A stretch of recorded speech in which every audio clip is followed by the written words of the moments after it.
नमस्कार, मैं हूं आशुतोष और आप देख रहे हैं श्रवण गर्ग की खरी खरी। हमारा वो कार्यक्रम जिसमें देश के जाने माने पत्रकार संपादक श्रवण गर्ग जी अपनी तीखी टिप्पणियां देते हैं मौजूदा राजनीतिक हालात के ऊपर, और उनकी टिप्पणियों से ना तो सरकारी पक्ष बचता है और ना ही विपक्ष। आज हम दरअसल श्रवण गर्ग जी से पूछेंगे, उनकी टिप्पणी जानने की कोशिश करेंगे कि जिस तरीके से बाबा रामदेव को सुप्रीम कोर्ट से जबरदस्त झटका लगा है। जैसा कि आप जानते हैं कि बाबा रामदेव और उनकी कंपनी का ये दावा है कि वो दवाएं बनाते हैं और उन दवाओं से हर तरीके के रोग का इलाज होता है। उनके ऊपर ये आरोप लगा था कि दरअसल वो जो एलोपैथी है, उन दवाओं को एक तरीके से वो गलत तरीके से पेश करने की कोशिश करते हैं। सुप्रीम कोर्ट में ये मामला पहुंचा था और सुप्रीम कोर्ट ने 2 बार उनको फटकार लगाई। फटकार के साथ साथ उन्होंने अनकंडीशनल अपॉलॉजी भी दी, माफी भी दी, लेकिन सुप्रीम कोर्ट उसको मानने के लिए तैयार नहीं है। ऐसे में आज की तारीख में जो महत्वपूर्ण सवाल ये है कि बाबा रामदेव वो शख्स है जिनका साम्राज्य पिछले 10 साल में जबरदस्त तरीके से बढ़ा है। योगा को छोड़कर वो एक बहुत बड़े बिजनेसमैन के तौर पर उनका एम्पायर खड़ा हो गया है। हजारों करोड़ का उनका धंधा है और हर नगर में, हर शहर में पतंजलि के नाम से उनके स्टोर्स देखे जा सकते हैं। तो सुप्रीम कोर्ट ने जिस तरीके से बाबा रामदेव को फटकार लगाई है और ऐसा लगता है उनके खिलाफ कड़ी से कड़ी कार्रवाई होनी होगी, जैसा कि सुप्रीम कोर्ट ने अपने कार्रवाई के दौरान इशारा किया है, तो उसके राजनीतिक अर्थ क्या है? क्योंकि वही बाबा रामदेव है जिन्होंने मनमोहन सिंह की सरकार के खिलाफ, एक भ्रष्टाचार के खिलाफ, ब्लैक मनी के खिलाफ जबरदस्त तरीके से कैंपेन किया था। और अब जबकि नरेंद्र मोदी की सरकार है, वो उस पर चुप्पी साधे हुए है, उनकी जुबान बंद है और होठों पर ऐसा लगता है जैसे कोई किसी तरीके की कोई थिरकन नहीं है और उनका साम्राज्य बहुत तेजी के साथ फैला है। श्रवण जी, आपका बहुत बहुत स्वागत है हमारे इस विशेष कार्यक्रम में। श्रवण जी, ये जो बाबा रामदेव को लेकर जो सुप्रीम कोर्ट ने जिस तरीके से फटकार लगाई है और जिस तरीके से उनकी जो माफी मांगने से इनकार कर दिया है, उस पर आपका क्या कहना है? देखिए आशुतोष जी, ये बहुत इम्पोर्टेंट मामला है।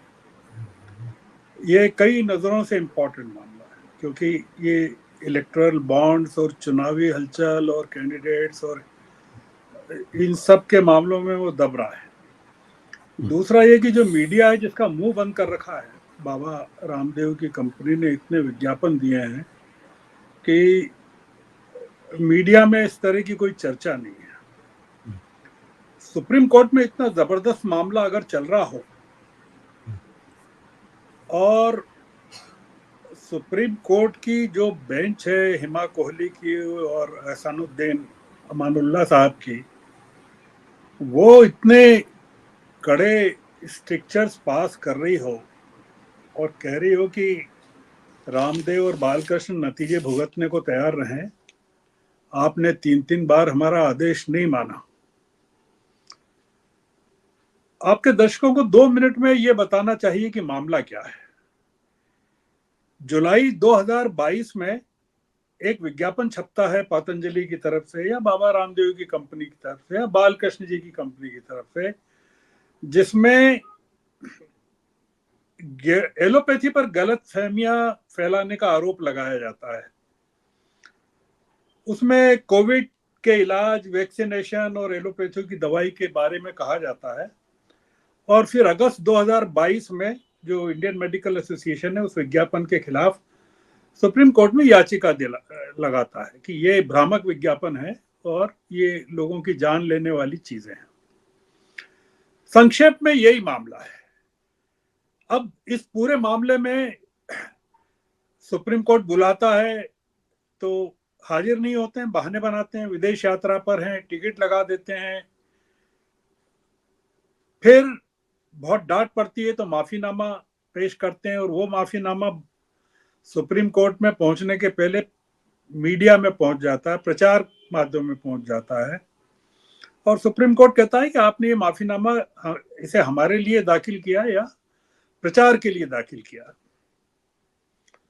और कहते हैं कि इन लोगों ने 3-3 बार हमारे आदेशों की अनदेखी की है, इसलिए इनको परिणाम भुगतने के लिए तैयार रहना चाहिए। अब आशुतोष जी, मामला क्या है? मामला यह है कि परिणाम क्या हो सकते हैं। मतलब जी। जेल भी हो सकती है, कुछ पेनल्टी भी हो सकती है, दोनों भी हो सकती है, कोई सिंबॉलिक जो कारावास है वो भी हो सकता है। पर उस सब का परिणाम क्या होगा, और ये सब मतलब इसमें मुद्दा ये है कि जो उत्तराखंड सरकार को भी सुप्रीम कोर्ट ने कटघरे में खड़ा कर दिया, वहाँ की जो ड्रग इंस्पेक्टर्स हैं, जो अथॉरिटीज हैं, उनको भी खड़ा किया, और केंद्र सरकार के आयुष मंत्रालय को भी खड़ा किया है। मतलब इसमें पूरे के पूरे सिस्टम को खड़ा कर दिया है। और वो इसलिए इंपॉर्टेंट है कि कोविड को लेकर प्रधानमंत्री जो कहते हैं वैक्सीनेशन को लेकर, ये पूरा का जी। पूरा मामला जो है ये वैक्सीनेशन के खिलाफ। पतंजलि वाले कहते हैं कि हमारी दवाओं से ठीक हो सकते हैं, मतलब इसमें प्रधानमंत्री के दावों का भी मजाक उड़ता है, उसके बावजूद केंद्र सरकार कोई कार्रवाई नहीं करती है। अब हम इस चर्चा को क्यों करना चाहते हैं, मतलब हमारे लिए क्या मुद्दा होना चाहिए, हमारे दर्शकों के लिए रुचि का विषय क्यों होना चाहिए, अलावा इसके कि सुप्रीम कोर्ट ने एक इतनी बड़ी कंपनी को इस तरह से रिप्रिमांड किया है, सजा दी जा सकती है। ये मामला जनता के हित का इसलिए है आशुतोष जी जी।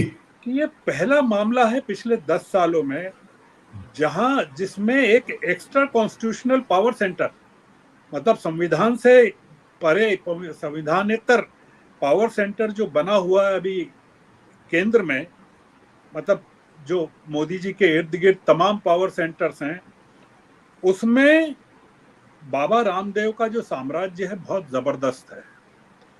और जैसा आपने अपनी भूमिका में भी बताया कि इसकी जो ग्रोथ है वो पिछले 10 सालों में हुई। अगर आप यूपीए गवर्नमेंट के जमाने की बात को स्मरण करें तो बाबा इनके बालकृष्ण जी के बायोलॉजिकल ओरिजिन को लेकर या उनकी सिटीजनशिप को लेकर, उनके पासपोर्ट को लेकर जिस तरह की कंट्रोवर्सीज हुई हैं, उसके लाइट में अगर देखें, और 10 साल पहले ये पूरा का पूरा साम्राज्य जो था बाबा रामदेव का कहाँ था और आज अरबों खरबों में कैसे पहुंच गया।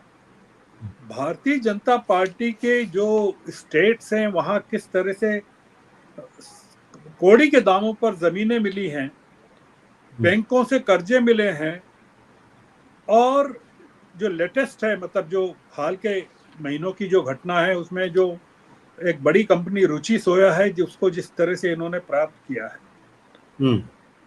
ये हमारे यहाँ मीडिया जो इतना भ्रष्ट हो गया है कि मीडिया का मुंह सबसे पहले बंद किया जा सकता है। इतने करोड़ों रुपए के विज्ञापन चैनलों को मिलते रहे हैं कि बाबा रामदेव या उनकी कंपनी के बारे में कोई बात नहीं कर सकता, अखबार भी नहीं बात कर सकते थे। जी। एक मुद्दा ये कि जो अगर बाबा को और तमाम लोगों को, मतलब लोगों को शायद ये जानकारी भी हो सकती है कि जो 300 लोगों को Z+ सिक्योरिटी है,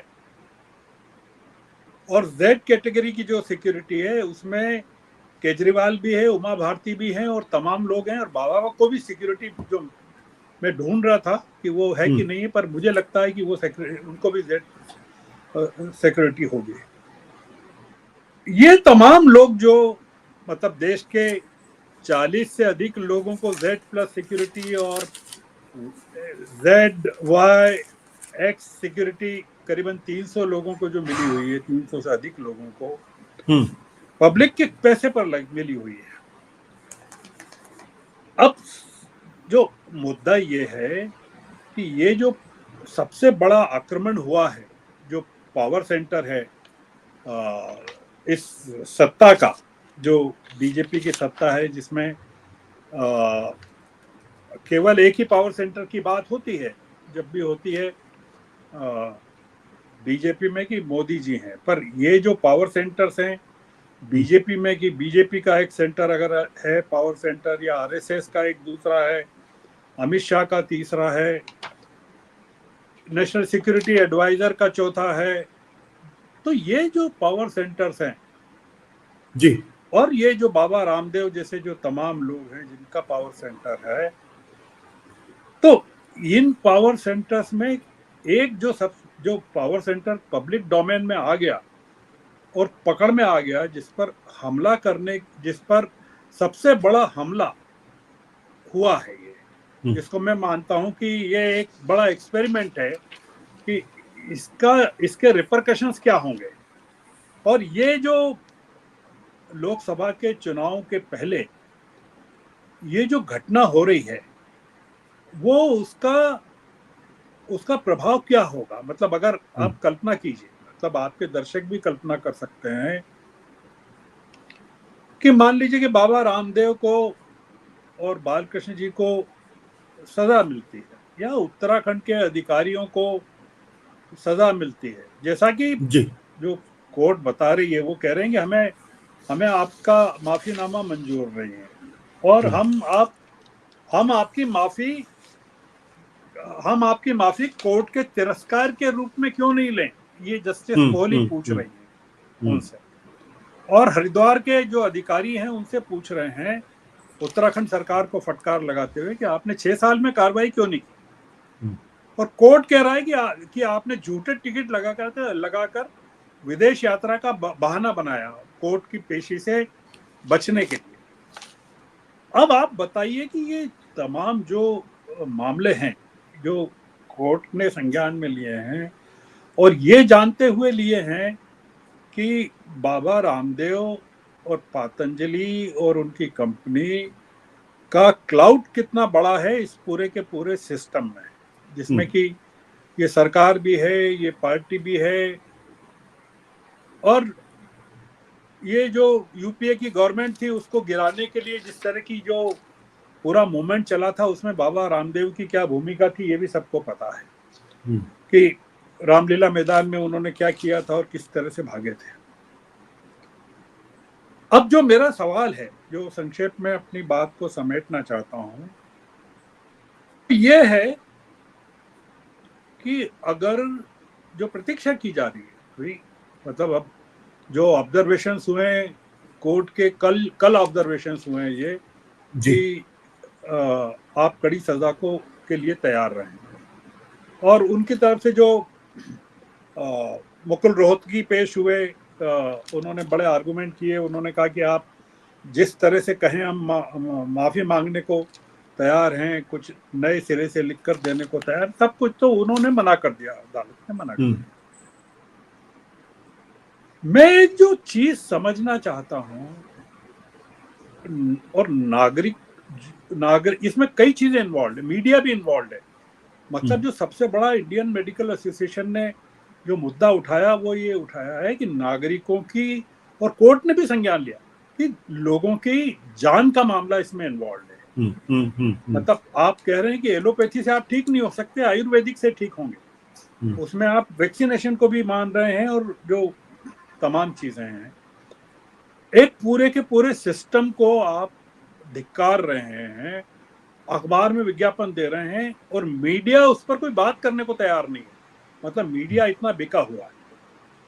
अब मैं इसमें 2-3 सवाल है। पहला सवाल तो ये है कि अगर कोई सजा मिलती है, मान लीजिए हाइपोथेटिकल है, इसका क्या परिणाम होगा। मतलब जो परिणाम, मतलब मैं इसको पॉलिटिकल इम्प्लीकेशंस के लिहाज से देख रहा हूं कि क्या चुनाव के समय एक ऐसा व्यक्ति जो पूरी की पूरी हिंदू धर्म की आइडियोलॉजी, सनातन को रिप्रेजेंट करता हो, उसके लाखों करोड़ों फॉलोअर्स हैं, और उसके जी। पीछे ये पूरी की पूरी हुकूमत है, और जो पूरी की पूरी हुकूमत एक एक आयुर्वेदिक मेडिसिन, एंशियंट मेडिसिन को प्रमोट कर रही है, विलिंगली कर रही है, कन्विक्शन के हिसाब से कर रही है।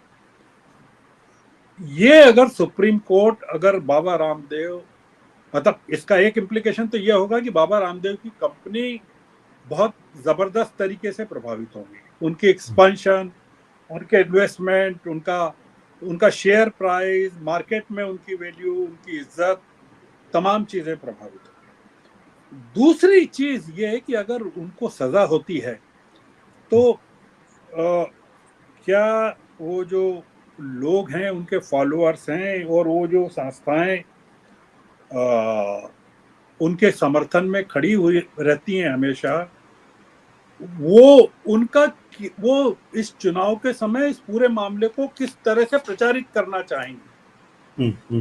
बाबा की डिफेंस में खड़े होकर या डिफेंस में नहीं भी खड़े हों और सरकार उसमें न भी पार्टी बने और फॉलोअर्स उसमें लग जाएं पीछे कि भाई ये तो एक पूरी की पूरी कॉन्स्पिरेसी है, पूरे सनातन के खिलाफ, आयुर्वेद के खिलाफ, भारतीय पद्धति के खिलाफ, मल्टीनेशनल कंपनीज के दबाव में पूरा का पूरा इंडियन मेडिकल एसोसिएशन और तमाम लोग पूरे के पूरे प्रचार तंत्र में लगे हुए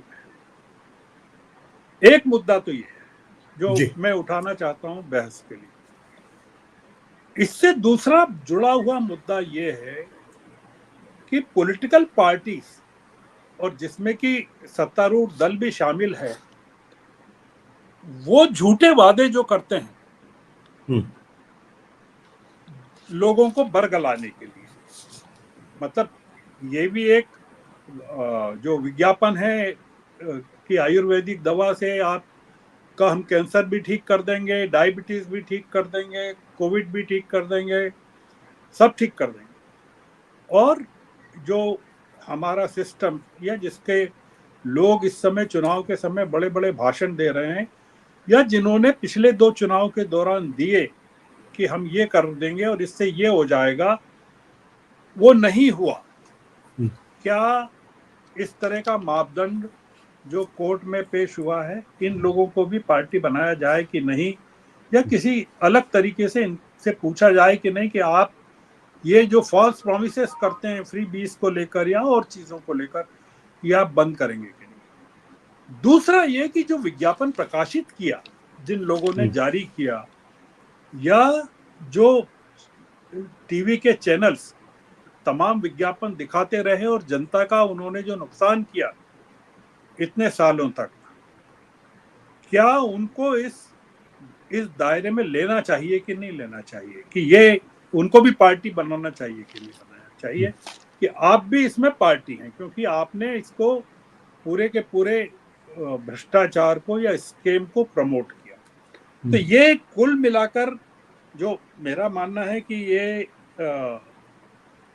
जो मुद्दा है उसके कई डायमेंशंस हैं जो सुप्रीम कोर्ट में है, और चूंकि इस मामले में बिल्कुल बहस नहीं चल रही है पूरे किसी मीडिया में और किसी डिबेट में नहीं है ये कि इतनी बड़ी घटना सुप्रीम कोर्ट में हो रही है और उस पूरी की पूरी बहस को केजरीवाल खा रहे हैं या और चीजें खा रही हैं, पर जो लोगों की जिंदगियों से जुड़ा मसला है या एक बहुत बड़ा भ्रष्टाचार है, अरबों रुपए का भ्रष्टाचार है जिसको सुप्रीम कोर्ट ने एक्सपोज किया है, और आईएमए ने इतनी बहादुरी दिखाते हुए सरकार और पतंजलि के खिलाफ जाकर बहादुरी के साथ एक याचिका दाखिल की और उस पर अडिग रहे वो लोग, क्या इस पर जनता के बीच में बहस नहीं होना चाहिए? और क्या जनता किसके साथ खड़ी होगी? मतलब वो इलाज तो एलोपैथी का करवाएगी हॉस्पिटल में और सड़कों पर वो बाबा रामदेव की कंपनी है इस तरह की झूठे विज्ञापनों का समर्थन करेगी। कुल मिलाकर मुद्दा ये है। जी जी बिल्कुल बिल्कुल बिल्कुल। बहुत बहुत शुक्रिया सर, बहुत बहुत शुक्रिया। मुझे लगता है ये बहुत ही इंपॉर्टेंट इशू है, बहुत ही महत्वपूर्ण मुद्दा जिसको आज आपने उठाया है, और उम्मीद करता हूँ कि लोगों को ये बात समझ में आएगी। Thank you sir.